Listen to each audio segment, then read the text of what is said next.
Sa ikalabing-tatlong wave strike ng Israel at Amerika sa Iran, muli silang naglunsad ng matinding atake kung saan tinarget na mga ito ang mga underground, kabilang ang mga underground kung saan tinoda si Khamenei, habang ang ibang puwersa naman ng Israel ay lumipad patungo sa Lebanon at winasak ang mga gusali sa syudad kaya't makikita ang pagbuho ng mga high-rise building. Habang inihayag naman ng Amerika na gumamit sila ng mga B-52 Stratofortress upang sirain ang pasilidad ng Iran, kabilang ang tinatawag nilang Missile City ng Iran sa ilalim ng lupa.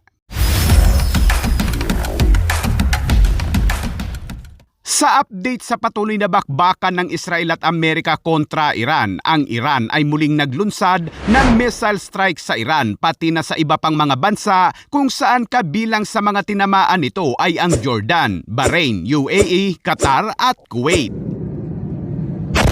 Sa ikalabing-tatlong wave strike ng Israel o sa mga naguguluhan o hindi maintindihan, ito ay ikalabing-tatlo nilang paglipad ng sabay-sabay mula sa Israel na lahat ay kargado ng mga bomba at kapag dumating na sila sa Iran ay doon na sila naghihiwa-hiwalay o nagiging grupo para umatake sa iba't ibang bahagi ng Iran. At sa panahon ng misyon, ang iba sa mga fighter jets ng Israel ay humiwalay patungong Lebanon at doon ay naglunsad ng matinding airstrike sa mga pasilidad ng Hezbollah. Kabilang sa mga target nito ay ang mga matataas na commander ng Hezbollah, mga miyembro ng piling Radwan Forces, mga rocket launcher, mga command center, mga depot ng armas, pati na rin ang iba pang mga miyembro ng grupo at ang kanilang mga infrastruktura.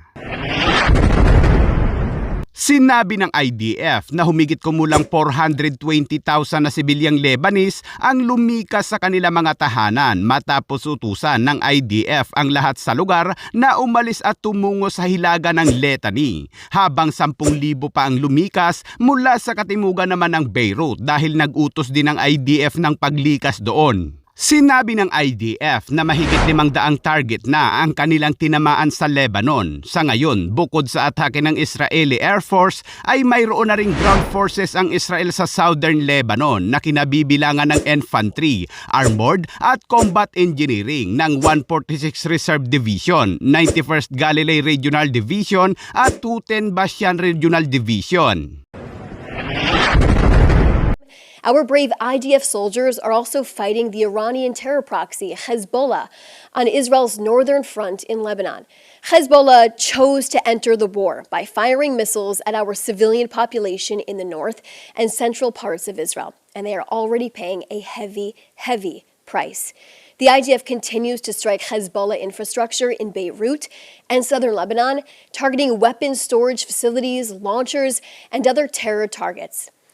They should not violate this ceasefire agreement that was in place, and they must disarm immediately. The people of Israel are resilient and are continuing to follow home front command guidelines. Kasunod niyan, ang iba pa mga fighter jets ng Israel na patungo naman sa Iran. Isa sa mga piloto nito ay mistulang vlogger dahil sa pagbidyo nito ng sarili at nagsabing papunta na siya para sa isang target at tatamaan niya natin ang lahat ng ating mga kaaway. Mula sa himpapawid ay nagpadala siya ng mensahe sa kanilang bansa na bumabati sa mga Israeli ng Shabbat Shalom.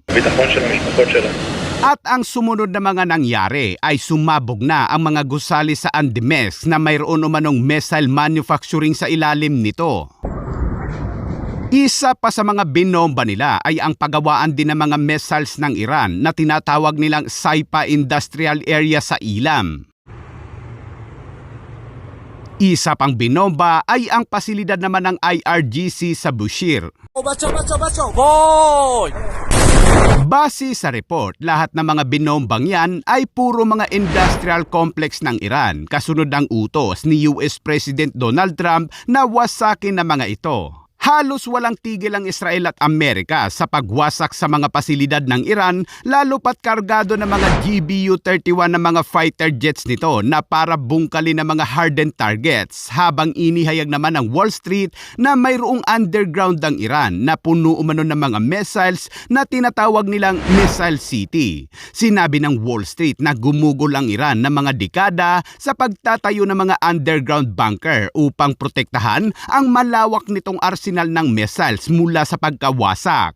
Kaya't ngayon ay namumroblema umano ang Iran dahil hindi nila mailabas sa mga missiles na nasa loob ng nasabing underground dahil winasak ng Israel at Amerika ang mga entrance at exit nito. Kaya't ang kanilang mga missiles ngayon na ginagamit ay nagmumula umano sa ibang mga pasilidad nito, kaya't limitado lamang ang kanilang ganting atake. Sa unang araw ng labanan ay nagpapakawala ang Iran ng nasa 90 bawat salbo, ngunit ngayon ay nasa 20 na lamang kung ito ay gumante. Military officials now say that the number of ballistic missiles that Iran is firing at Israel has dropped dramatically since the start of the conflict. On the first day of the war, Iran launched about 90 missiles towards Israel.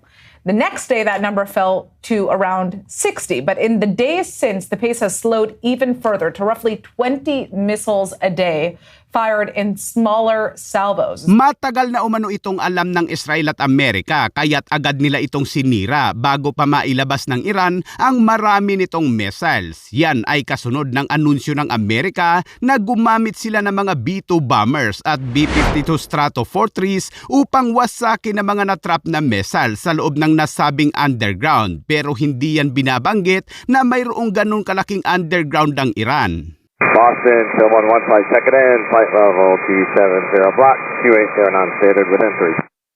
319, Boston. At bago tayo magpatuloy ay nais ko lang pasalamatan ang isa sa mga solid nating tagapanood na si Oski Bosi na nagbigay ng $10 sa ating channel. Maraming salamat po sir.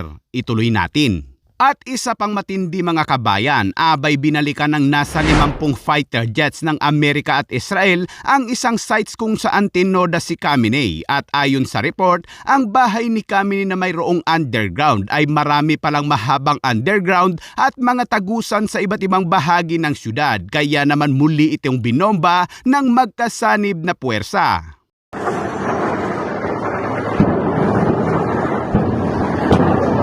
Overnight, with 50 fighter jets and more than 100 munitions, the Israelis say they targeted the bunker of Iran's former leader, the Ayatollah Khamenei. You can see in this video here massive strikes rocking the capital of Tehran. A senior Israeli official says this is the location where Iran's supreme leader was killed when Operation Epic Fury began. Habang binisita naman ni Israeli Prime Minister Benjamin Netanyahu ang isang Air Force base ng Israel upang kamustahin ang mga piloto, pati na ang mga piloto ng US Air Force na nagpapahinga. ביום השישי של מבצע שאגה תעריף, אני פה בבסיס חיל האוויר בדרום הארץ, עם הטייסים המופלאים שלנו ושל ארצות הברית וצוותי הקרקע המסורים. שיתוף הפעולה הוא היסטורי בין צבא ארצות הברית לצה"ל, בין חיל האוויר לחיל האוויר האמריקני. אנחנו ממשיכים להלום במטרות משטר הטרור באיראן וגם מול גורמי הטרור בלבנון, וההישגים הם גדולים אבל המלאכה עוד מרובה. אני רוצה שוב להודות לידידי הנשיא טראמפ על שיתוף הפעולה בינינו, בין ישראל וארצות הברית. יחד נמשיך ויחד נשיג את המשימות שלנו בעזרת השם.